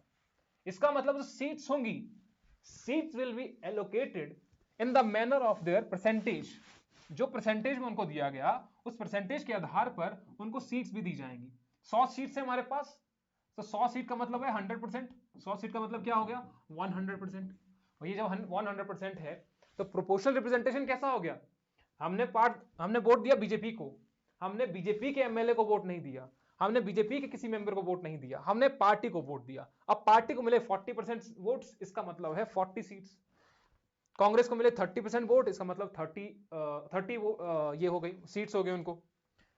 तो इससे क्या हो रहा है उनके पास, ensure representation, fair representation, especially for the regional and the small parties. अब इसमें से छोटी पार्टी जो हैं उनको भी मौका मिल रहा है, उनको भी मौका मिल रहा है। अगर किसी को मान लीजिए 5% ये मिला है, 5% वोट शेयर मिला हुआ है, तो उनकी भी 5 सीट्स तो उनकी भी हो गई। यहां पर ये नहीं है कि उनको कम वोट मिले हैं तो वो हार गए हैं, वो कहानी अलग है, वो तो first past the post system में हो गया। यहां पर कोई भी अगर आप वोट देखें तो वो वेस्ट तो नहीं जा रहा है, पीछे हमारे पास वेस्ट जा रहा था वो, लेकिन यहां पर नहीं है। क्लियर है? तो where it is used in India, Rajya Sabha election में, election of the president and the vice president, legislative council elections. लेकिन ऐसा नहीं है कि वहां पर सीधे ही ऐसा यूज किया जाता है, सीधे ही नहीं, बल्कि ये वाला single transferable vote system which is a type of proportional representation, जहां पर हर एक एमएलए के वोट की वैल्यू होगी, जहां पर एमपी के वोट की वैल्यू होगी, और ये वैल्यू कैसी होगी, based on the population of that area. ठीक है, based on the population, population कब की होगी वो भी डिपेंड करता है, लेकिन अभी इसकी बात नहीं करेंगे क्योंकि वो अलग कहानी हो जाएगी फिर। ठीक है, नाउ इसके बेनिफिट क्या है प्रोपोर्शनल रिप्रेजेंटेशन के, हिंदी में कहा जाता है इसको समान अनुपातिक प्रतिनिधित्व प्रणाली। इसके क्या क्या ये है। अच्छा, दूसरी चीज हम ये भी पहुंच गए, जो हिंदी मीडियम की बात हो रही थी, हम उसमें एक चीज मेंशन करना भूल गए जो आपको हमने भेजा था मीडियम का। ठीक है, मीडियम की बात हम रहना भूल गए आपसे व्हाट्सएप ग्रुप में, तो कृपा करके आपके जो मीडियम होंगे वो हमें बता देना, हिंदी मीडियम वाले बता देना, इंग्लिश मीडियम वालों को बताने की जरूरत नहीं है। ठीक है, नहीं पहले डिसाइड नहीं होंगे, इसमें कुछ ऐसा नहीं होता है, you will decide for the party itself. Benefits क्या है, फेयर एंड एक्यूरेट रिप्रेजेंटेशन मिलेगी पब्लिक ओपिनियन की, कि किस पार्टी को आप जिताना चाह रहे हैं। यहां पर वोट्स व्यर्थ होने के चांसेस बहुत कम है। मल्टी पार्टी सिस्टम के लिए बहुत अच्छा है, और डाइवर्सिटी के लिए भी अच्छा है कि अलग अलग पार्टीज हैं। लिमिटेशन क्या है, कॉम्प्लेक्स है ये, इसका जो काउंटिंग प्रोसेस होता है दैट इज डिफिकल्ट। क्या आप किस तरीके से आप काउंटिंग कर रहे हैं वो थोड़ा सा डिफिकल्ट रहता है, लेकिन यहां पर तो नहीं, जब हम बाद में बात करेंगे। Leads to coalition governments. अब कोएलिशन गवर्नमेंट बनेगी क्योंकि किसी के पास एक जो डेट सॉरी जब तक उनको 50% नहीं मिल जाता है, वो तो सिंगल ट्रांसफरेबल वोट सिस्टम में होता है वैसे, तो कोएलिशन गवर्नमेंट बनती है अगर ये जो मेजोरिटी है वो सही तरीके से नहीं आई तो में भी। ठीक है, अब चलते हैं दूसरा डेमोक्रेसी के बारे में। डेमोक्रेसी में we have presidential type of government and we have parliamentary form of government, है ना। चलो, डेमोक्रेसी में वी हैव, जर्मनी में पार्टी को वोट देते हैं और कैंडिडेट को वोट देते हैं, मींस वहां पर लिस्ट सिस्टम है। जर्मनी में पहले लिस्टिंग की जाती है, ठीक है। हाँ, इसमें एग्जाम्पल भी थे, आई थिंक मैंने एग्जाम्पल वो इसमें मिस किए हैं, वो कोई बात नहीं है, वो आप अगर देखना चाह रहे हैं तो आप देख सकते हैं, लेकिन इसकी बात फिर से आएगी, प्रोपोर्शनल रिप्रेजेंटेशन की बात फिर से आएगी जब हम प्रेसिडेंट की इलेक्शन की बात कर रहे हैं, क्योंकि हम अभी बेसिक की बात कर रहे हैं। अब बेसिक में एडवांस नहीं आएंगे, अभी हम सिर्फ बेसिक की बात करेंगे। तो पहले इसके बारे में देख लेते हैं। अब डेमोक्रेसी की बात चल रही थी, डायरेक्ट इनडायरेक्ट इलेक्शन, डेमोक्रेसी के अलग अलग पार्ट, ठीक है, वो भी हमने बात की थी। So we have presidential system, राष्ट्रपति प्रणाली। तो भारत और विश्व में लोकतांत्रिक जो शासन है मुख्यतः दो प्रकार की व्यवस्थाओं में कार्य करता है। हम कर रहे हैं डेमोक्रेसी की गवर्नमेंट सिस्टम की बात, ठीक है। जब हम करेंगे डेमोक्रेसी में कंसंट्रेशन ऑफ पावर की बात, दैट इज डिफरेंट। हम क्या बात कर रहे हैं अभी, डेमोक्रेसी में गवर्नमेंट सिस्टम कैसा होता है। तो डेमोक्रेसी में जो गवर्नमेंट सिस्टम है वो दो तरीके का होता है। पहला होता है प्रेसिडेंशियल सिस्टम और दूसरा होता है संसदीय प्रणाली, यानी कि पार्लियामेंट्री सिस्टम। संसदीय प्रणाली और राष्ट्रपति प्रणाली। अब थोड़ा सा जान लेते हैं कि राष्ट्रपति प्रणाली क्या होता है। राष्ट्रपति प्रणाली कहां पर चलती है आपकी, यूएसए हो गया, ब्राजील हो गया, based on the separation of the power है। सेपरेशन ऑफ द पावर कैसे होती है इसमें, separation of the power in presidential system कैसे होती है, लेजिस्लेटिव यानी कि विधायिका, उसे आप कहते हैं कांग्रेस। भारत में कांग्रेस इज डिफरेंट, वो पार्टी है इंडियन नेशनल कांग्रेस, लेकिन यहां पर संसद जो कानून बना रही है। दूसरा एग्जीक्यूटिव है, कार्यपालिका, प्रेसिडेंट ही सारे डिसीजन लेता है। प्रेसिडेंशियल टाइप ऑफ गवर्नमेंट में नाम ही प्रेसिडेंशियल है तो प्रेसिडेंट ही डिसीजन लेगा। And judiciary is independent court, जैसा कि भारत में भी है, यहां पर भी ऐसा ही है। तो राष्ट्रपति चुनाव जनता से प्रत्यक्ष रूप से होता है और राष्ट्रपति सरकार का प्रमुख होता है। तो head of the state plus head of the government, वो दोनों ही राष्ट्रपति होता है, ठीक है। क्या होता है ये, हेड ऑफ द स्टेट भी होता है और हेड ऑफ द गवर्नमेंट दोनों भी होगा। आपने देखा होगा कि भारत अगर कोई आ रहा है तो वो अमेरिकन प्रेसिडेंट आ रहा है, तो हेड ऑफ द स्टेट भी वही है, गवर्नमेंट है तो गवर्नमेंट का हेड भी वही है। लेकिन भारत में थोड़ा सा डिफरेंट है, head of the state different है, head of the government different है, ठीक है।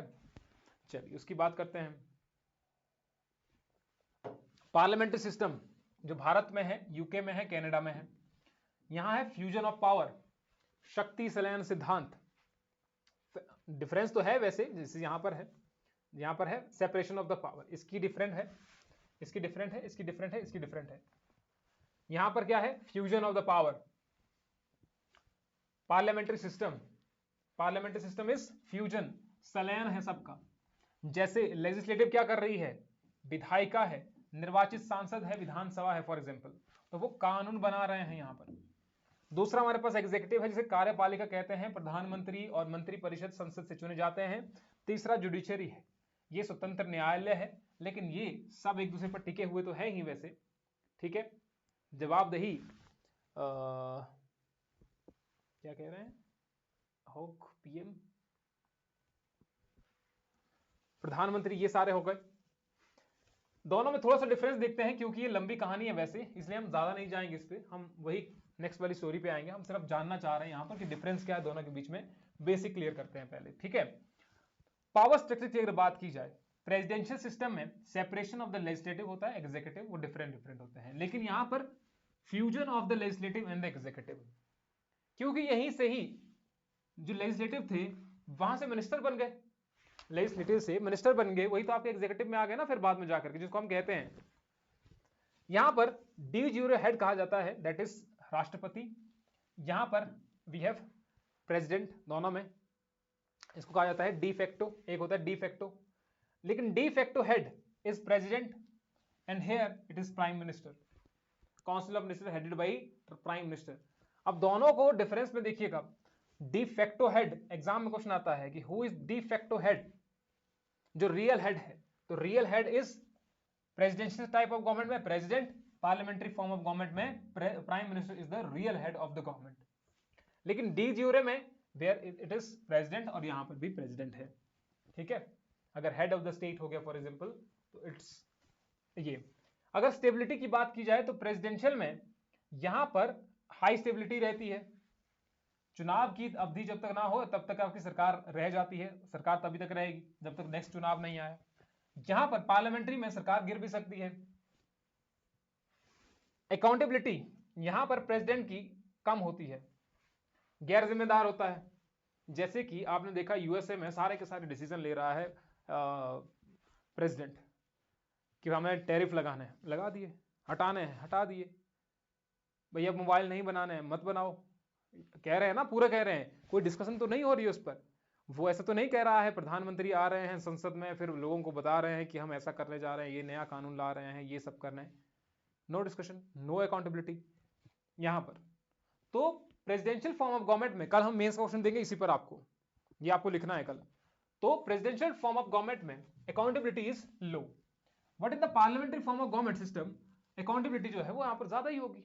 जो लोग आपको अकाउंटेबल होना पड़ेगा, लोग पूछेंगे कि प्रधानमंत्री कहां है, प्रधानमंत्री क्या कर रहे हैं, पूरा का पूरा जोर किस पर होगा, प्रधानमंत्री पर।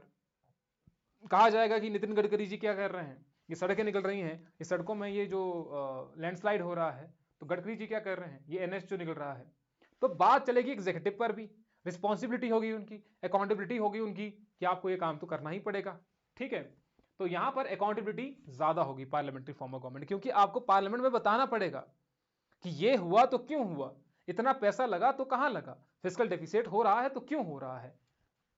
यहां पर डिसीजन मेकिंग क्या होगा, प्रेसिडेंशियल, प्रेसिडेंट डिसीजन ले रहा है तो जल्दबाजी में डिसीजन हो जाएंगे, टैरिफ लगाना है लगा दिया, वैसी वाली कहानी। लेकिन यहां पर स्लोअर होगा। अगर मान लीजिए गवर्नमेंट जो है वो कोएलिशन गवर्नमेंट है, जैसा कि अभी चल रहा है, अगर कोएलिशन गवर्नमेंट है तो अपनी सभी दलों से पूछना पड़ेगा फिर कि भैया आप ये डिसीजन चाहते हैं। अगर एक पार्टी किसी ने मना कर दिया तो नहीं ले पाएंगे डिसीजन। इससे पहले मोदी जी देखिएगा, तो मोदी जी ने कहा नोटबंदी करनी है, कर दो, कुछ और चीज करनी है, टैक्स जीएसटी लगाना है, जीएसटी लगा दो, ये गवर्नमेंट स्कीम चला रही है, चला दो।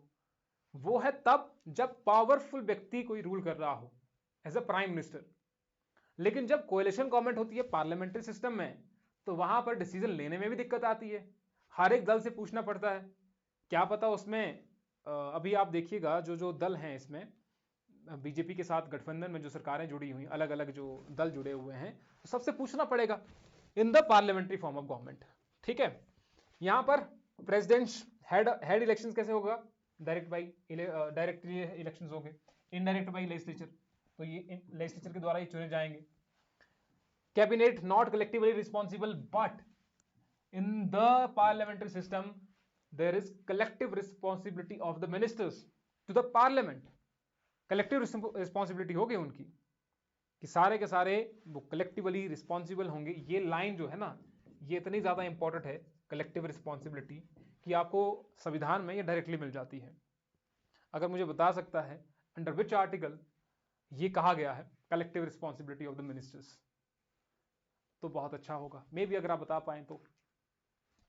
सो नेक्स्ट वी हैव, पहले हमने क्या देखा, डेमोक्रेसी, लेकिन डेमोक्रेसी है द गवर्नेंस सिस्टम कि किस तरीके से वो शासन प्रणालियां हैं। तो शासन प्रणालियां कैसी हो सकती हैं, या तो फिर प्रेसिडेंशियल या तो फिर पार्लियामेंट्री सिस्टम।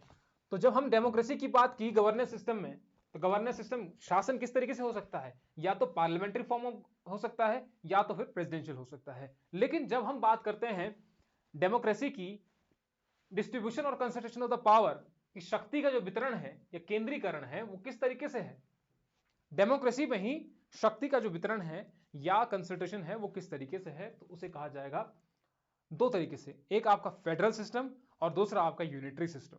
लेकिन भारत में तो दोनों में से नहीं है। भारत में कौन सा सिस्टम चला हुआ है उसकी चर्चा करते हैं, ठीक है। So first we have federal system.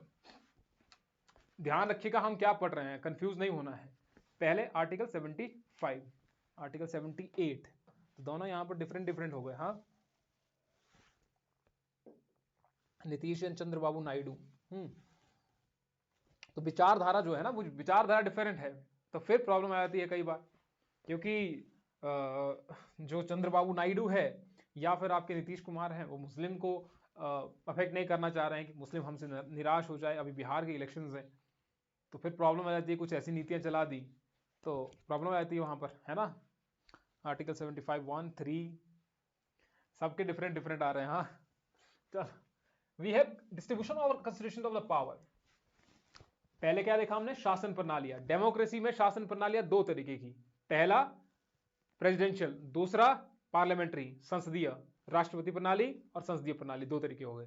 अब हम देख रहे हैं डेमोक्रेसी में कंसंट्रेशन ऑफ द पावर, जो शक्ति है, शक्ति कहां पर होती है, केंद्रीकरण या कंसंट्रेशन ऑफ द पावर। तो पहले हमारे पास है फेडरल सिस्टम, जिसे कहा जाता है संघीय व्यवस्था, हिंदी में क्या कहा जाता है, संघीय व्यवस्था। एग्जाम्पल है हमारे पास United State of America and Switzerland.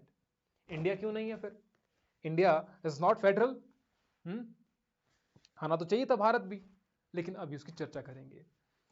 जहां पर शक्तियों का वितरण किया गया हो, जहां पर डेमोक्रेसी में शक्तियों का वितरण किया गया हो, उसे कहा जाता है, यहां दो चीजें हैं, देखो ध्यान से देखना इनको। एक है हमारे पास डिस्ट्रीब्यूशन और दूसरा है कंसंट्रेशन, है ना। डिस्ट्रीब्यूशन का मतलब क्या हो गया, ये कोई चीज है, ये डिस्ट्रीब्यूट आप कर रहे हैं,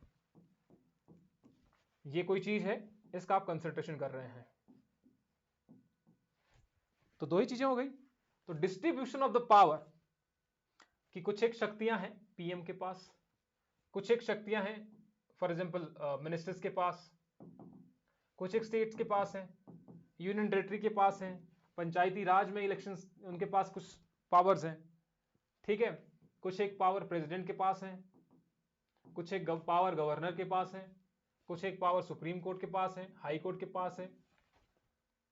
we have distribution of the power, लेकिन here we have concentration of the power कि सारी की सारी शक्तियां एक के पास है और किसी के पास नहीं है। अगर प्रेसिडेंट के पास है तो प्रेसिडेंट के पास ही है, यूनियन के पास है तो यूनियन के पास ही है, स्टेट के पास वो शक्तियां नहीं है। We have concentration of the power. तो पहले ये जहां पर फेडरल सिस्टम है वहां पर क्या होगा, डिस्ट्रीब्यूशन ऑफ द पावर। वहां पर क्या है, डिस्ट्रीब्यूशन ऑफ द पावर। तो ये डिस्ट्रीब्यूट है, divided between centre and the states, and states have substantial autonomy in law making and the governance. राज्यों को कानून बनाने और शासन संचालन में व्यापक स्वायत्तता होती है। वो किसी पर डिपेंड नहीं है कि हम किसी पर डिपेंड हैं, हमें कैसा कानून बनाना है तो उस पर हम किसी दूसरे पर आश्रित नहीं है। जैसा कानून हम चाहते हैं, स्टेट हिमाचल प्रदेश जैसा कानून चाहता है वैसा कानून आगे बन भी जाएगा, क्या दिक्कत है उसमें।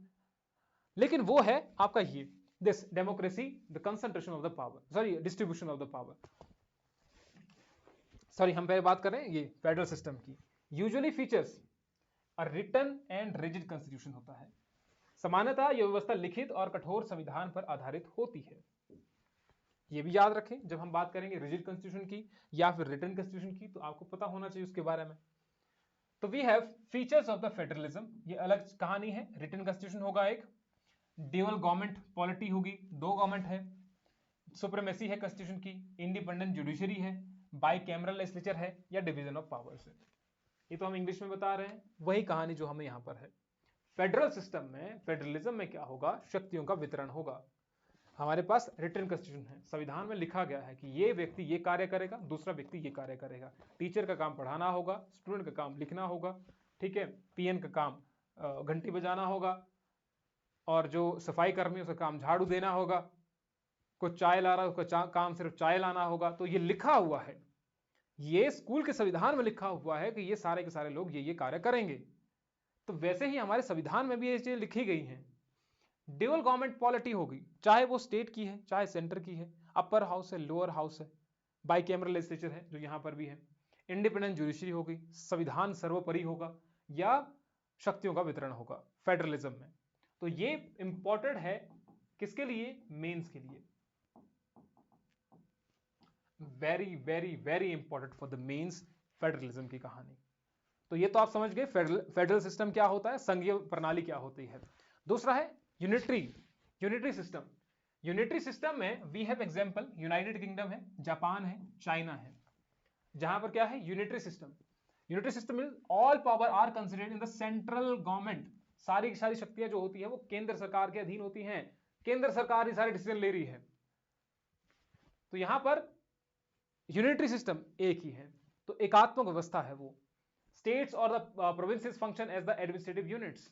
वो प्रशासनिक इकाइयों के रूप में काम करेंगे, लेकिन जो डिसीजन लेगा वो डिसीजन कौन होगा? इसका डिसीजन होगा, ये इसके अधीन आ रहे हैं, ये इसके एडमिनिस्ट्रेटिव यूनिट्स हो गए, चाहे वो आपके स्टेट्स हो गए या फिर आपके प्रोविंसेस हो गए, मान लीजिए यूनियन टेरिटरीज हैं, तो इसके वो एडमिनिस्ट्रेटिव यूनिट्स हैं, प्रशासनिक इकाइयां हैं, लेकिन this is powerful, centre is more powerful, centre ही डिसीजन ले रहा है।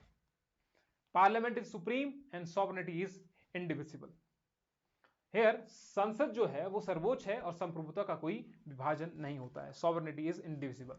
मतलब से डिसीजन जो ले रहा है वो सिर्फ एक ही सरकार ले रहा है, वो इंडिविजिबल है, कोई और नहीं कर सकता है। एक संघीय प्रणाली में या फिर एक आत्मक प्रणाली में क्या होगा? Sovereignty is indivisible. या फिर आप कहें कि संसद जो है वही सर्वोच्च होती है। अगर हमें कोई बाहरी कार्य करने हैं किसी दूसरे देश के साथ, तो स्टेट तो नहीं कर सकती है, उसकी पावर किसके पास है? सिर्फ और सिर्फ सेंटर के पास है। अगर हमें कोई ट्रीटी करनी है, तो हिमाचल प्रदेश ट्रीटी करना चाह रहा है स्विट्जरलैंड के साथ एजुकेशन के लिए, लेकिन वो नहीं कर सकता है, कुछ एक समझौता एमओयू साइन करना चाह रहा है, लेकिन उसके लिए परमिशन तो लगेगी ना, पहले गवर्नर की परमिशन लेनी पड़ेगी। एंड गवर्नर क्या है? सेंटर का ही प्रतिनिधित्व कर रहा है वो। So we have federal features where bicameral legislature है, इंडिपेंडेंट। इस तरीके का डायग्राम बना दें आप तो क्या ही बात होगी। मेंस में जब आप बना दें, मेंस में इस तरीके का डायग्राम आपने बना दिया तो ये आपके प्लस पॉइंट्स हैं। इस तरीके डायग्राम को बनाना अभी से सीख लीजिए, अभी से छोटा छोटा तैयारी जो है वो शुरू कर दो मेंस की। वो वही लोग करेंगे जो देना चाहते हैं अगली बार, जो निकालना चाहते हैं, क्रैक करना चाह रहे हैं। नहीं करना चाह रहे हैं कोई बात नहीं, जब प्रीलिम हो जाएगा उसके बाद कर लेना फिर, लेकिन उसके बाद मुश्किल होता है, फिर अभी भी मुश्किल होता है। फिर अगर आप अभी से तैयारी करेंगे तो आपके लिए इजी रहेगा। तो इस तरीके के डायग्राम फेडरल सिस्टम में क्या है, इस तरीके से we have supremacy of constitution, dual government है। यूनिटरी सिस्टम क्या है? All India services. स्टेट तो नहीं कर रहा है ना, स्टेट की अपनी सर्विसेज है, लेकिन ऑल इंडिया सर्विसेज एक ही है। इमरजेंसी प्रोविजन कौन कर रहा है? फिर सेंटर ही कर रहा है, ठीक है। गवर्नर को अपॉइंट कौन कर रहा है? स्टेट तो कोई रोल नहीं कर रहा है इसमें, स्टेट नहीं कर रहा है कुछ भी, सेंटर कर रहा है। Bills reserve for the president essence, तो इसमें रोल किसका है? रोल है सिर्फ एक व्यक्ति का, चाहे वो सेंटर की बात करो चाहे आप प्रेसिडेंट की बात करो, जहां पर शक्तियों की बात ऐसे ही हो कि एक व्यक्ति कर रहा हो वो। तो आप दोनों में डिफरेंस समझ गए होंगे, ये फेडरल हो गए, ये यूनिटरी सिस्टम हो गए, यूनिटरी फीचर्स हो गए। ये संघीय प्रणाली होगी, एकात्मक प्रणाली होगी। लेकिन भारत में ऐसा क्या है कि भारत को क्वासी फेडरल स्ट्रक्चर कहा गया, और क्यों कहा, किसने कहा? ठीक है, बात करते हैं उसके ऊपर में। Quasi federal system important for the mains again. तो क्वासी फेडरल, थक तो नहीं गए ना? दिमाग के ऊपर से तो नहीं जा रहा है? बताओ, दिमाग के ऊपर से तो नहीं जा रही है ना कहानी? ऐसा ना कहें आपकी दिमाग के ऊपर से जा रही है, हमें कुछ समझ में नहीं आ रहा है ना? Getting my point? समझ आ रहा है सब कुछ? बीच बीच में हम थोड़ा पूछ भी लें आपसे, बाद में आप कहें कि हमें नहीं आया है ना? Quasi federal Republic of India, बताओ जरा।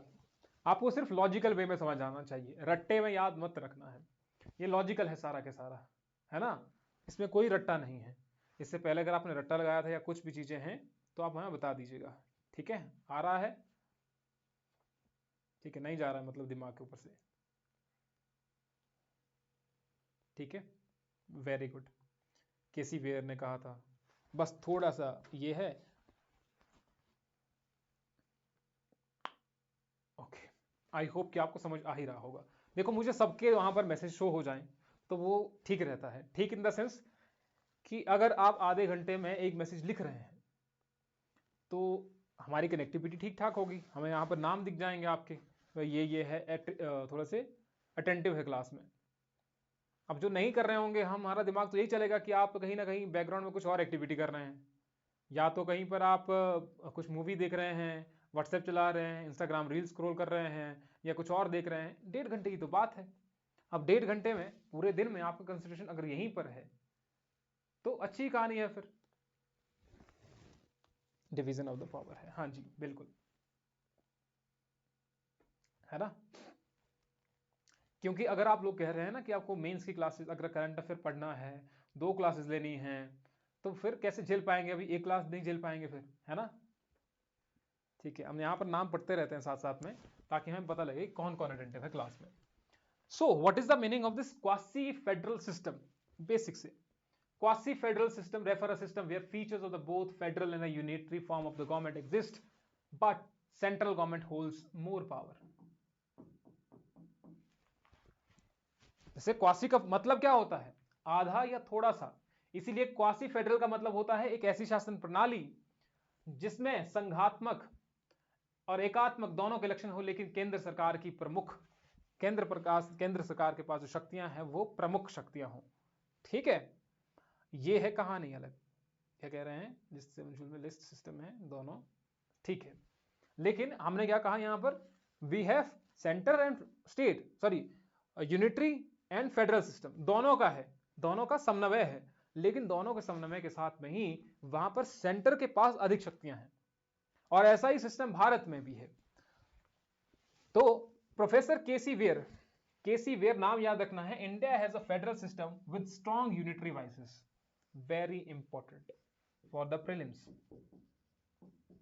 मार करके रखो, याद करके रखो, रट्टा लगाओ, कुछ करो, याद रखो बस लाइन को, चाहे वो मेंस के लिए हो चाहे वो प्रीलिम्स के लिए हो, ये लाइन आपको याद होनी चाहिए कि who said India is a quasi federal. तो केसी वेयर स्पेलिंग आपने याद रखना है, WHEARE। India has a federal system, Bharat कैसा है? संघीय प्रणाली है, संघीय ढांचा है, लेकिन उसमें केंद्रीकरण की प्रवृत्ति है। Has a strong unitary vices, ये कहा केसी वेयर ने, पहली बात। दूसरा, यहां पर कहीं सुप्रीम कोर्ट का मेंशन भी था, आगे है वो शायद, चलो नहीं है इसमें, अभी बताएंगे हम आपको मेंस के क्वेश्चन में, आई थिंक वो। Who said India is a quasi federal? तो प्रोफेसर केसी वेयर, इन्होंने कहा कि फेडरल सिस्टम है विद स्ट्रॉन्ग यूनिटरी वाइसेस। तो फेडरल फीचर्स, भारत के जो फेडरल फीचर्स हैं वो क्या क्या है? पहला फेडरल फीचर जो हम पहले ही पढ़ रहे थे कि डुअल गवर्नमेंट है, सेंटर और स्टेट, दोहरी सरकारें है। डिवीजन ऑफ द पावर है, जिसमें यूनियन लिस्ट है, स्टेट लिस्ट है, कंकरेंट लिस्ट है, 3 लिस्ट हमारे पास मेंशन की गई। यहाँ पर जो लिस्ट है उसमें ये लिस्ट है मेंशन किया गया, ये काम सारे सेंटर करेगा, ये सारे काम स्टेट करेगा, मेंशन किया हुआ है। ये काम दोनों करेंगे, सेंटर स्टेट मिलकर के करेंगे दोनों। तो we have these lists. And written और सुप्रीम कॉन्स्टिट्यूशन है, लिखित और सर्वोच्च संविधान है, जो कि फेडरल एक फीचर है। ठीक है, कहीं तुक्के में ये सेंटर नहीं कह सकता कि हमारे पास ऐसी पावर है, नहीं, क्योंकि लिखा हुआ है संविधान में, तो लिखा हुआ है फेडरल फीचर्स है। इंडिपेंडेंट जुडिशरी है, जिसमें जुडिशियल रिव्यू उनके पास है। बाई कैमरल लेजिस्लेचर है at the centre. Unitary features कौन कौन से हैं? सिंगल कॉन्स्टिट्यूशन है for both centre and the state. Unitary, जहां पर एक की बात हो तो वहां पर यूनिटरी फीचर्स हो गए वो सारे के सारे। आज तो मजा तो आया वैसे क्लास में, जब आप लोग सारे के सारे लास्ट तक रहते हैं तब हमें मजा भी आता है थोड़ा सा। तो अभी 24 है क्लास में, तो इससे अच्छा तो क्या ही है ना। So we have this unitary features में क्या आता है? एकात्मक विशेषताएं कौन कौन सी है? सिंगल कॉन्स्टिट्यूशन है सेंटर और स्टेट के लिए, दोनों के लिए, बोथ के लिए। सिंगल सिटीजन है, सिंगल एकात्मक, यूनिटरी एक, सिंगल स्ट्रॉन्ग सेंटर है। स्टेट्स हैव लिमिटेड ऑटोनॉमी, इनके पास जो स्टेट्स हैं, हमारी जो स्टेट्स हैं, उनके पास स्वायत्तता जो है कम है। भैया हम ऐसा नहीं कह सकते हम अपनी स्टेट बनाना चाह रहे हैं, हम ऐसा नहीं कहते हैं कि हम जीएसटी जो है वो अलग तरीके से जीएसटी बनाना चाह रहे हैं, वो तो भैया बनाया हुआ है, अब तो वो कानून बना हुआ है। ठीक है, हम ये नहीं कह सकते कि हम किसी दूसरे राज्य को अपने बाउंड्रीज देना चाह रहे हैं, हम अपनी बाउंड्रीज छोटी करना चाह रहे हैं। Article 3, parliament can alter states boundary and names, ये भी शक्तियां किसके पास है? ये सेंटर के पास है। तो सेंटर इज मोर स्ट्रॉन्ग, लेकिन कुछ एक फेडरल फीचर तो है ही, फेडरल फीचर है, लेकिन उसमें centre is more strong, that is quasi federal structure. Unity feature में और कौन कौन से हैं? आर्टिकल 249 है, parliament can make law on state subject, जहां पर स्टेट पार्लियामेंट जो है वो स्टेट तक के कामों में हस्तक्षेप करने लग जाए, इसका मतलब वो पावरफुल है। आपके दादाजी आपके कार्यों में हस्तक्षेप कर सकते हैं, आपके डिसीजन को इन्फ्लुएंस कर सकते हैं, इसका मतलब आपके दादाजी ज्यादा स्ट्रांग है। आप अभी बच्चे हैं, हम अभी बच्चे हैं, तो हमारे जो पिताजी हैं वो हम डिसीजन लेंगे, या वो अच्छे खासे जो उनके पास जो पावर्स है वो ज्यादा है, हमारे पास कम है। इमरजेंसी के दौरान पावर बिकम हाईली सेंट्रलाइज, ये भी किसका है? यूनिटरी फीचर है। गवर्नर जो है वो सेंटर अपॉइंट करता है। Priority of the union law over the state law in concurrent list matters, अगर कंकरेंट लिस्ट है, उस लिस्ट में कोई भी लॉ है कि इसके लिए कार्य ये करेगा, एजुकेशन के लिए जो है वो ये कार्य बनाएगा, लेकिन अगर यूनियन लॉ है और दोनों ने कानून बनाया है, स्टेट ने भी सेंटर ने भी, तो सेंटर वाला जो कानून है वो ओवरराइड कर देगा। तो ये थी हमारी कहानी, ठीक है। आपको हम देते हैं एक क्वेश्चन, हम करवाएंगे नहीं उसको, करवाते कल ही है उसको, लेकिन वो क्वेश्चन दे देते हैं आपको। What was the question?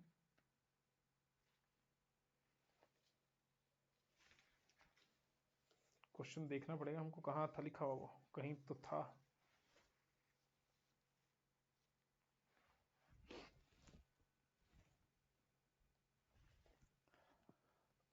एक मिनट जरा, क्वेश्चन देते हैं आपको जो लिखना है आपको।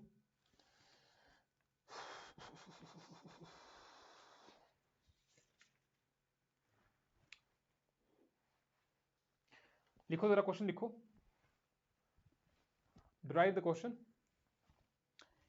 The Constitution of India, the Constitution of India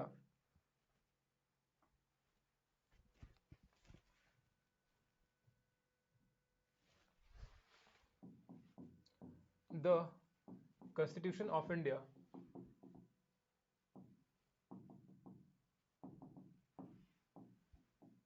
makes the states, the center stronger, the center, the Constitution of India makes the center stronger than the states, stronger than the states, and provides quasi-federal structure, quasi-federal structure. Discuss. This is the question. Bharat का संविधान, भारत का संविधान, हिंदी में लिखो, केंद्र को अधिक शक्तिशाली बनाता है, राज्य से अधिक शक्तिशाली बनाता है। भारतीय संविधान केंद्र को राज्य से अधिक शक्तिशाली बनाता है और अर्धसंघीय राज्य व्यवस्था प्रदान करता है, और अर्धसंघीय व्यवस्था प्रदान करता है। स्पष्ट कीजिए। तो ये लिखना है क्वेश्चन आपको, ठीक है। अब भेजेंगे आप पहले क्लास से कल इन द सेंस कि लगभग हम वेट करेंगे 9-10 बजे तक सुबह के। जिसको अभी लिखना है अभी लिख दो। हम टेलीग्राम का आपको लिंक भेजेंगे, उसमें ही भेजना है सबने। फिर हम सभी की कॉपीज को एक बार में डाउनलोड करेंगे, मर्ज करेंगे, एक बार थोड़ा थोड़ा उसके बाद बात करेंगे कि आपने कैसे कैसे लिखा हुआ है कल, है ना।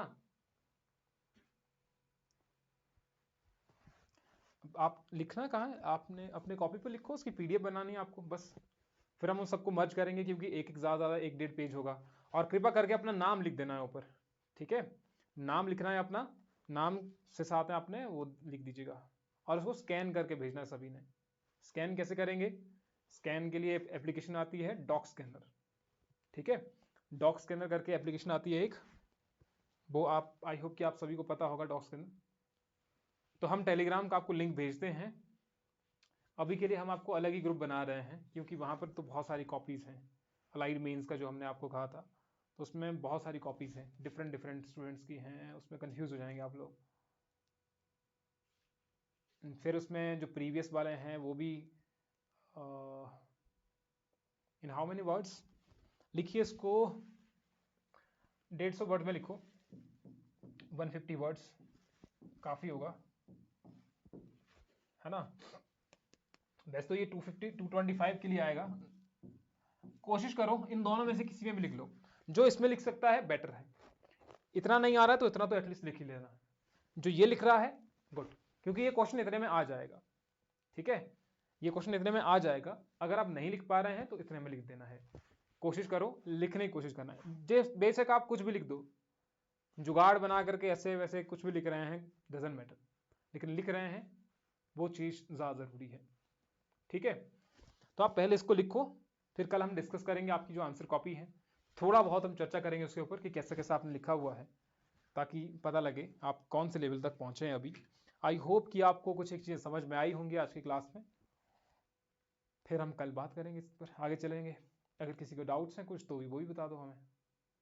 और हिंदी मीडियम वाले हमें नाम भेज देना अपने, सिर्फ हिंदी मीडियम के, इंग्लिश मीडियम का तो चलो है ही, जो बाकी के हैं वो हम मान लेंगे कि इंग्लिश मीडियम के हैं, जो प्रिंटेड नोट्स की हम बात कर रहे हैं, ठीक है। उसमें हमें मेंशन करना चाहिए था गूगल फॉर्म, वैसे अब हमें याद नहीं रहा, ठीक है, नथिंग।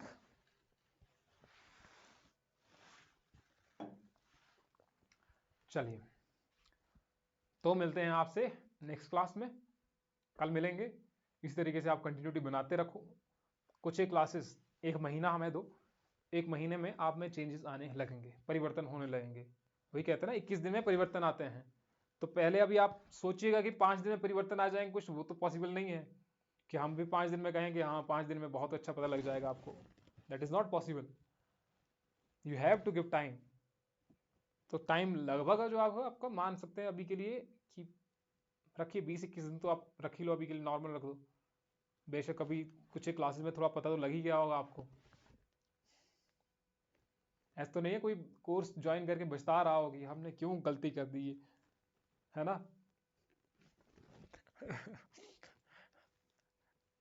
है तो नहीं कोई ऐसा, अगर है भी तब भी क्या ही अब, है ना, अब तो कर लिए ज्वाइन, अब तो गलती हो गई। चलिए, ऐसा तो कोई नहीं होगा बेशक।